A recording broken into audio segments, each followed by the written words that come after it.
Did you hear? By Chibi. The first time Reki hears about him and Langa being an italicized thing is at S. Langa's just won a beef against Joe for the second time. Barely. Langa won by a fraction of a second. And is riding high because his board didn't break this time. Reki's just as happy. Langa's still using the board from when he beat Adam, proving that it's the most durable one Reki's made so far. Joe congratulates Langa before he promises to beat him next time. His little fan club practically salivating all over themselves because Joe's so mature and not a sore loser, and something about wanting to have his pecs for breakfast. Cherry waltzes over like a well-timed diva that he is, and proceeds to tell Joe that he could have won had he adjusted his cinnamon sugar-flavored tan line 15 degrees to the left while taking a particular turn. Cherry fans within earshot agree, though Reki isn't sure if this is because of the calculations or because of the implication of Cherry knowing the flavor profile of Joe's body. Reki, for his part, wonders if Cherry's having an off day, because his dig at Joe wasn't nearly as vicious this evening. Ugh, it's better than Bron's pile of muscle, Shadow says. Is it? Mia asks, skeptical. You'll understand when you're older, Squirt. Shadow really does set himself up for failure, Mia immediately honing in on the when you're older part to say, I don't need to be geriatric to understand sexual innuendo. I'm putting you to bed, brat. Then Shadow proceeds to chase Mia around like he's trying to shoo away a cat boy. Mia laughs and sprints off, wiggling his tush to make the tail attached to his outfit wag defiantly at Shadow. Reki's laughing so hard he's nearly breathless, but adjusts his priorities when Langa walks over. He's got that victory glow going, the falling snow vibe making him look like some ethereal creature who wandered into S by mistake. He smiles as onlookers congratulate him on his win, but that smile turns into something softer, more fairy tale-esque when he stands in front of Reki. Reki smiles back at him, his cheeks getting warm in the process. His cheeks always get warm around Langa. Always have, because Langa's the kind of person that makes your heart do funny things. Skipping beats, Reki thinks it's called. Congratulations, man! You were great out there. Thank you. The dap comes next, the motions so practiced they could look into each other's eyes instead of at their hands. Their hands always find each other, knuckles touching almost shyly when they close out in the infinity symbol. So cute. It's a poor attempt at whispering because Reki hears it. If Langa hears it, he doesn't say, still focused on the amber of Reki's eyes. I heard that Reki taught Snow how to skate. He makes his boards. Oh my god, that's so cute. It's a whole lot better than being seen as a redhead groupie. And yes, Reki knows what that means now. Still, those girls make it sound like he and Langa, We should head back, Langa says, as he pulls his hand away. Grab food before we head home. I think Shadow mentioned that burger place. Are Joe and Cherry coming with? It's a sort of nothing question. Those two never come with, both conveniently having plans for that evening that, coincidentally, require that they leave together, even if Cherry mentions that being around such a moldy hippopotamus, an upgrade from gorilla perhaps, is a disgrace to his reputation. They're both so obvious. Wait, are he and Langa as obvious as Joe and Cherry? Is that why those girls were squealing like plush toys that make noise when you hug them? That would imply that he and Langa have something to be obvious about when they really are just friends. That's how Langa sees it too. Right? Joe and Cherry have plans, Langa says, as always. So it's just us four. Assuming Shadow hasn't killed Mia. No, you won't kill him. The stench of death would be bad for business at the flower shop. The two share a laugh, and, to Reki, it feels like they're currently inhabiting their own little world. Shit. There is something between them, isn't there?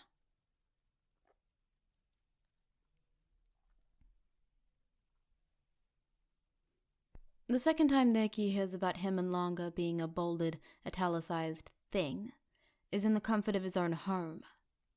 He's eating breakfast in a hurry, like always, because he doesn't want to keep Langa waiting for too long.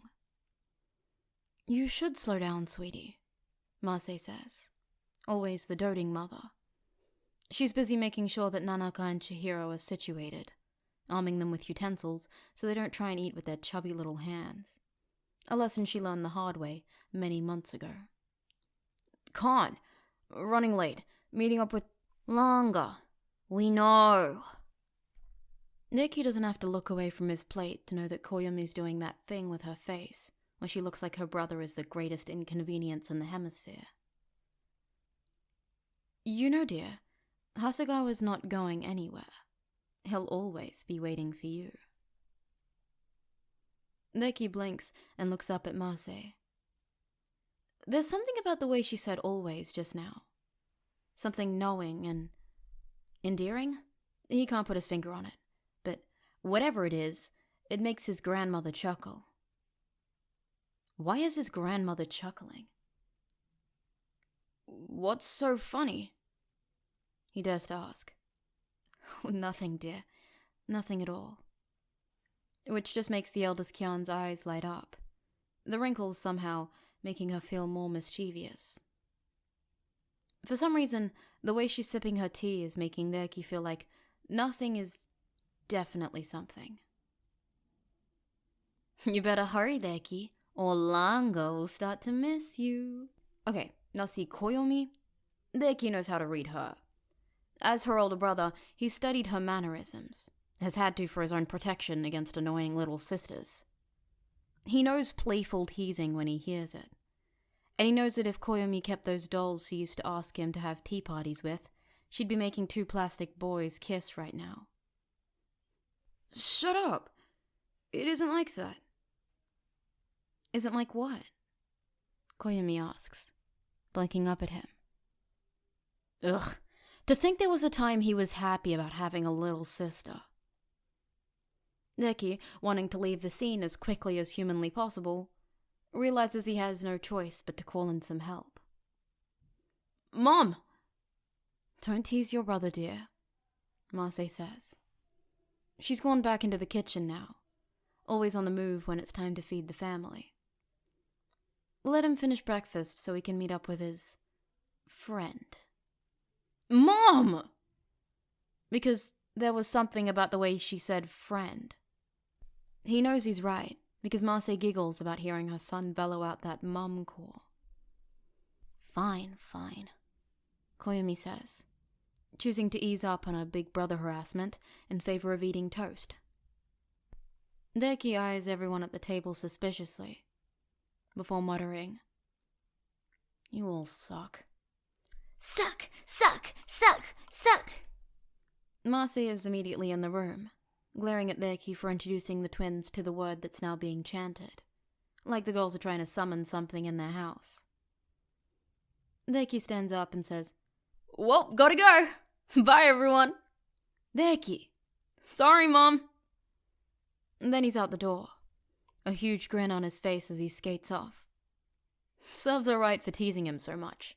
Now she's gonna have to find some new word for the girls to fixate on.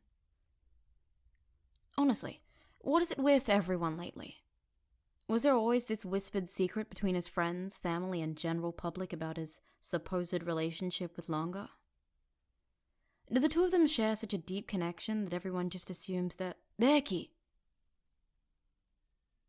Reki stops and looks back, frowning when he sees the worried expression on Langa's face. To the average person, the reaction to Reki skating by Langa without kicking off their signature dap is a bit overdramatic. But it's been proven that the two can't truly start the day until they greet each other in their own way. Sorry, man. Guess I just spaced out, Reki says, already knowing he'll need to come up with a better explanation than that. Spaced out? About what? It's not important. This, unsurprisingly, causes Langa's lips to shift into a frown. Reki, if something's bothering you, it is important. Langa, did I do something? What? I just want to make sure. Reki laughs, the sound warm like the cookies his mom has to keep away from the twins. Langa, what could you have possibly done to upset me? Langa hesitates, blinking towards the sky above as if it has the answers. Nothing, it's just that last time. Oh. Reki and Langa have had a grand total of one major disagreement.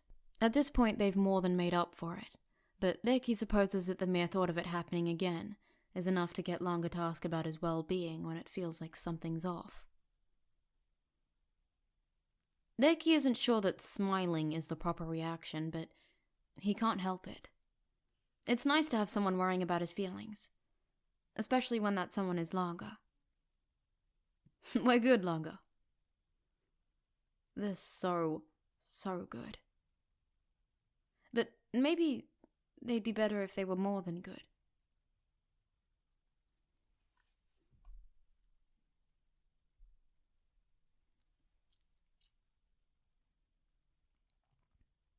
The third time Reki hears about him and Langa being a bolded, italicized, all caps thing is shortly after he's fumbled through his morning greeting with him. They're supposed to be walking to class, but they are, of course, skating on their boards to first period. They both perfected the fine art of stepping off their boards before a teacher can catch them, sitting at their desks as they get ready to watch skateboard videos while pretending to read. Reki will know, I'm sure. Reki glances up at his classmates and tilts his head, curious. Reki will know what? He asks. A casual arm around the shoulders followed by a teasing smirk. Then, how many dates before? You know. It takes a couple of seconds for the gears to turn in Reki's head before he realizes what you know implies. It takes an incredible amount of willpower for his cheeks to not flare up into a red that outreds his hair. What? Langa, alerted by Reki's near pterodactyl screech, glances over his desk where a gaggle of boys are snickering amongst themselves, much to Reki's mounting discomfort. Or maybe we should ask Hasegawa, one of them says. Ask me what? Nothing! Reki croaks, a voice so high-pitched that it could break glass if it really wanted to. They were just messing around! Come on! You guys have been dating for how long? Why are you so flustered about this? And there it is. Out in the open, everything that Reki has caught whispers of being said directly in front of Langa. Reki supposes it's a nice gesture that his friends don't even bat an eye about the possibility of him dating a boy in their class. That being said, why do you think we're dating?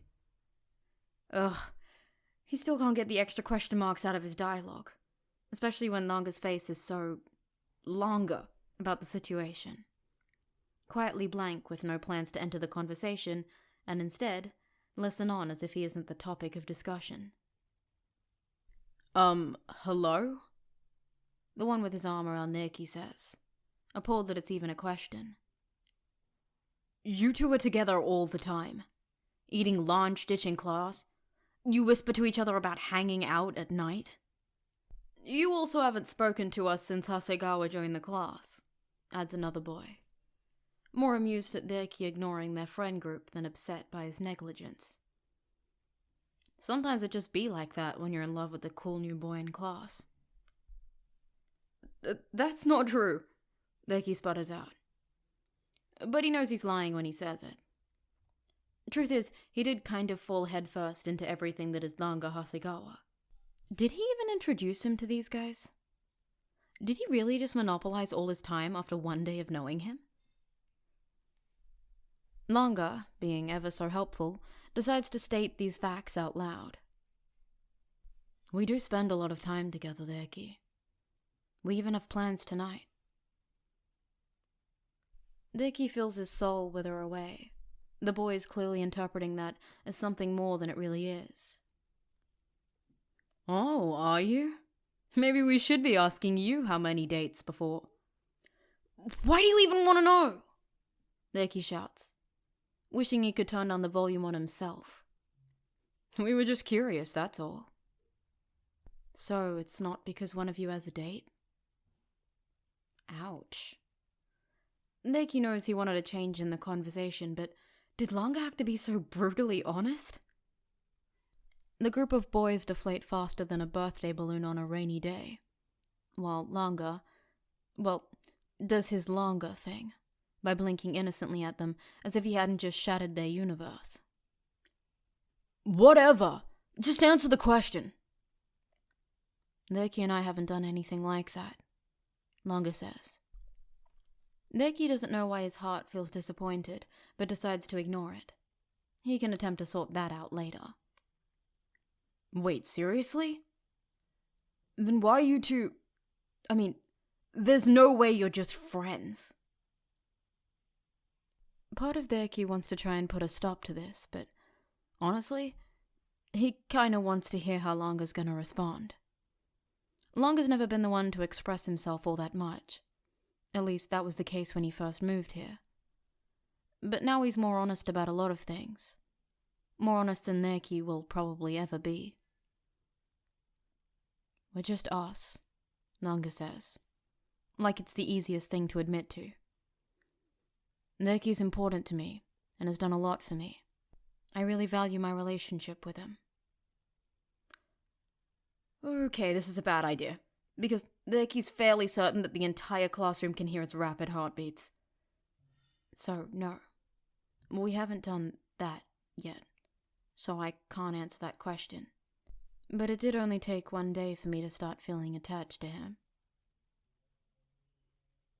Reki tries his hardest to sink into his hoodie, pulling the hood up and tugging on the strings to hide as much of his face as he can. Sorry, Langa says. I forgot how embarrassed you get when I talk like that. Reki isn't sure if Langa's being sincere about that apology. Before Reki can say anything, one of their classmates hisses at the other about asking invasive questions, as if they all hadn't agreed on it earlier. Accusations are tossed around about someone being rude, the group shoving each other around as they return to their desks. It's here that Reki realizes he can use this to his advantage. Hey, don't worry about it. They got them to back off, right? Huh? Oh, yeah, I guess. But that's not why I said it. I was being honest. Of course he was. Langa always is. I get that. It's different now. Why?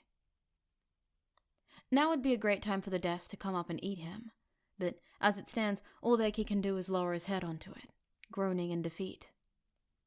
Does he really have to explain what makes this different? Knowing Langa, he probably does. You heard them. They think we're dating. So? Everyone does, Langa says.